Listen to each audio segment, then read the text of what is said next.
So let's paint this historic house together. Let's outline a border.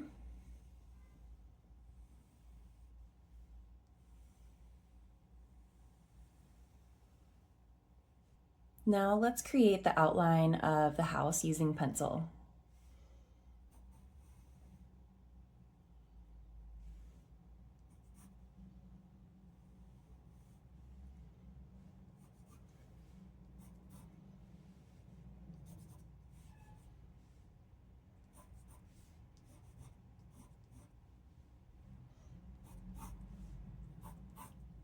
So it doesn't have to be perfect. We're just kind of getting those basic lines in so that when we begin to add the details with pen, we have a starting point of where to go. So that's the basic shape of the house. I'm also going to block in the trees. I have a tree here, and here, and here. So sets of threes always work really beautifully for a composition. I'm going to add in this power pole, which is going to give our scene that city feel. Second power pole, the general shape of where a car would be, and just the general idea of the building, shape behind our main subject matter. Same with the other side. And then we'll just imagine where the crosswalks would be. And that's all we're gonna do with pencil. Now let's move to pen. Let's start with our border. So the border, we really want it to look super hand-drawn, so I'm actually intentionally adding in some wiggles, some little squiggly lines, and some spaces throughout the border. It's gonna give that a really illustrative, hand-drawn look. Next, let's fill in the details of all of the items in the foreground. So let's start with the power pole. So I'm just following the general shape that I see, keeping my pen on paper to create a really nice contour line drawing technique that's gonna make it feel super old and lived in.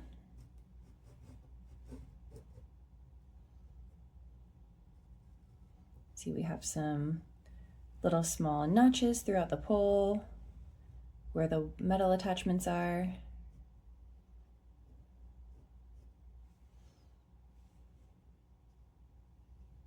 And all those little details are going to make it really feel real.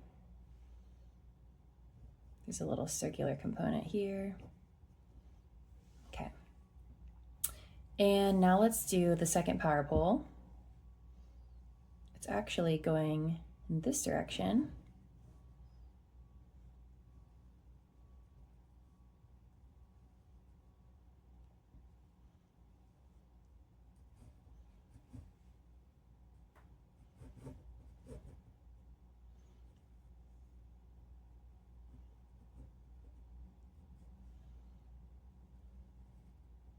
Got some metal attachments about halfway up.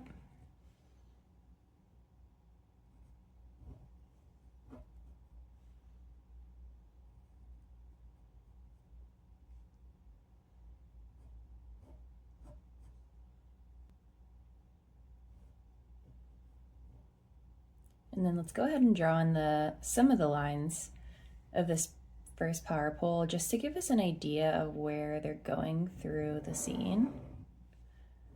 These have these little items dangling off of them. We'll do the same thing here. Honestly, the messier the better with this, really. Adding in all of those details that you see of the lines, of the wires overlapping, and the items hanging off of them is gonna make it feel a lot more realistic. Okay, now let's move on to the other items in the foreground. So we have this car here. Let's draw the car. Cars can look a little bit tricky, but really just follow the shapes you see with your eye. They can be a bit intimidating, but it does not have to be 100% accurate. Really just getting the general curve of the direction the car goes in is the most important for tricking your eye into thinking it's a car. So you really don't have to get all the details accurate. You can see I'm just doing a really super quick impression of what a car is like. And I'm gonna add some little window wipers here. And that's pretty much it for our car. Now let's use the car to follow the shape of the sidewalk. So it's gonna be coming from behind the car. We want both of the power poles to be sitting on it. Fence is gonna go actually somewhat out onto the sidewalk. So draw the shape of a square like that. And then we're gonna carry the fence down the sidewalk, like so.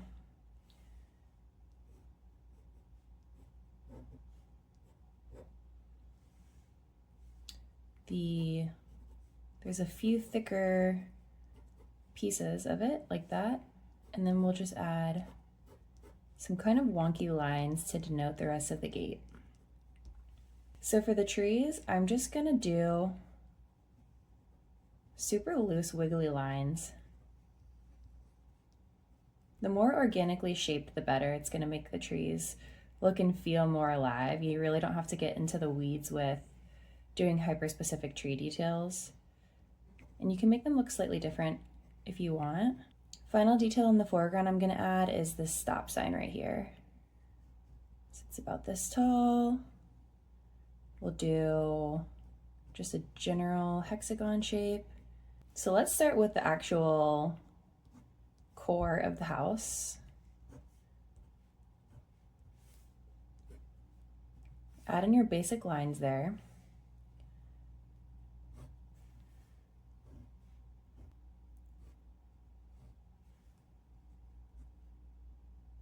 This does not have to be super accurate. We're just giving the eye the idea of a house back here, the house's details. We have these nice shutters, so I'm adding in some shutter details. And as you can see, I'm also leaving some space around the power lines. We don't want the drawing to get too muddied. So for the items on the house that are in the background, try to kind of leave some white space around as you draw. Okay, now just filling in the general shape of how windows would look. So watch how I'm following the roof line for the tops of the windows. And then the bottom of the windows are going to generally follow the way the bottom of the house looks. So kind of follow that line with your eye and then just draw a similar shape with your pen. So that's the shutters on window 1. We actually have multiple windows here, and you don't have to draw all 3. I'm just gonna draw 2, because again, we're not going for 100% realistic accuracy. We're just kind of giving the idea of house details here. So same thing for the bottom of the windows, follow the bottom line of the house that you already drew. And then here, the windows are going to be slanting towards the back of the house, so make the line slightly downwards.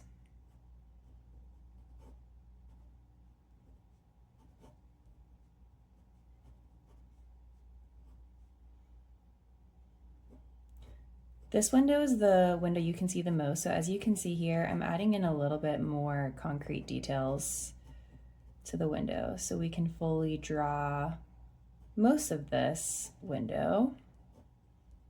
Adding shutters, perfect.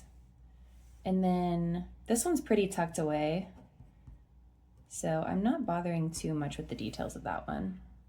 And then we also have a few little grates at the bottom of the house here, so I'm just adding in that. So let's do the chimneys first. So the chimneys, the bottom's gonna follow the roof line. We're gonna take it up. I'm gonna have them peeping out from behind the power pole. So we're just drawing 2 rectangles like that. Now I'm going to create the roof line to work with.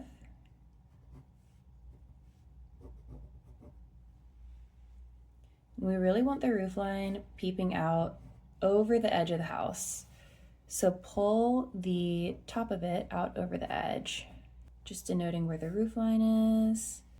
Just drawing in some funny little lines to give you the idea of what some of these chimney details would be. You can move quickly. It really doesn't have to be super, super detailed, especially since they're somewhat hidden by the power pole. Perfect. And then I'm just going to draw in like the general idea of a window here. Let's give these windows a little bit more detail. So they're going to follow the roof line. They have this fun little arched hat, and that's the shape. It's going to be a triangle here because they're kind of sticking out from the house.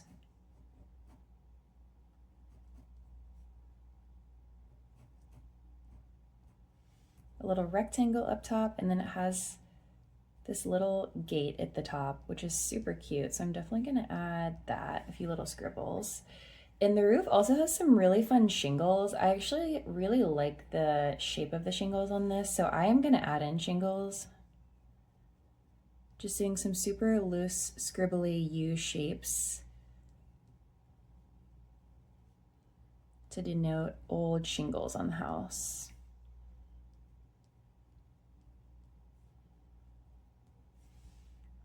Okay, and then let's see, underneath the roof line, we have just a few more scribbly lines of the paneling of the roof.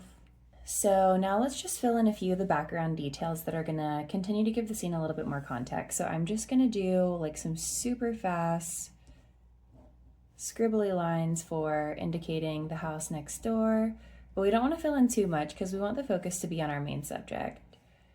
So I'm really not doing too much here. And same thing with the other side. There's only a simple white line crosswalk in the reference photo, but I'm gonna add in the full lines of a crosswalk because I just love adding crosswalks in drawings. I think it adds a really beautiful perspective to the piece.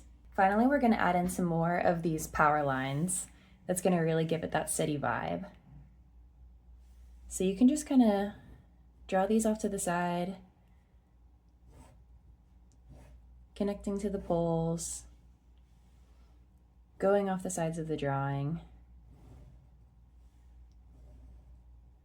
Let's see, we have 1, 2, 3, 4, 5.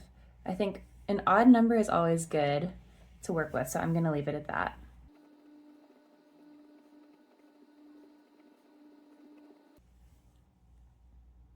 And that's our line drawing complete. Now we're gonna move on to the paint. So in our reference photo, the sun is coming from the left side of the image and hitting the building here with more sun. So we're gonna have everything on the left side be more warm and sun-toned, and then everything more cool on the right side of our painting. So first, let's start with the trees. We're gonna add cadmium yellow to the tops of the trees where the sun is hitting them. Then mix on the paper with viridian green towards the bottom of the trees. It's going to create a really nice ombre effect. Let's do cad yellow for our fire hydrant. And then let's also make the car yellow. In real life, it's gray, and I want it to be yellow. So for the roof, I'm doing Payne's Gray, starting with Payne's Gray. For the left side, I've mixed Payne's Gray and aquamarine blue to give kind of a more cool tone for the roof. Using that same mix of aquamarine blue and Payne's Gray for the shutters on the left side, or I'm sorry, the right side of the building, and Payne's Gray for the left side that's in the sunlight. Let's do some Payne's Gray on the gate.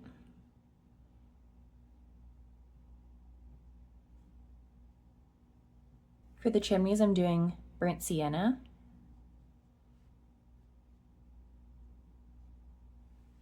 And let's do the same burnt sienna mixed with a lot of water for the building on the left side.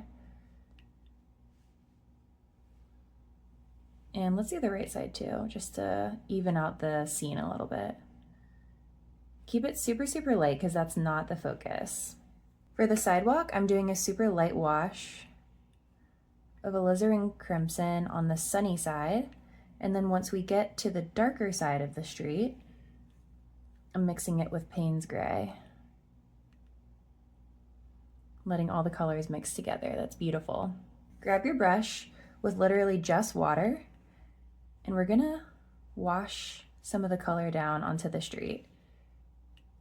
For the sky, we're just doing a super loose blob of ultramarine here at the top, leaving it at that. And let's put ultramarine here in the windows as well. Let's do on the car too. Okay, and now we're gonna let this layer dry and come back in with a fine liner brush for the final touches. Okay, now it's dry and we're gonna add some final details with a fine liner brush. So I'm doing Viridian Green for the power poles. In our reference image, they're not green, but I thought it would look really pretty in green and just add a nice pop of color to our scene. In our reference photo, the right side of the house is quite in shadow, so I've mixed the shadow color of purple and aquamarine blue, or ultramarine blue. And I'm just gonna add this super loosely on this side of the house to give the feeling that the house is in shadow, and same thing underneath the roof of this side. And then let's also pull down the shadow color and use it underneath the edge of the street. And we can also do it underneath the car.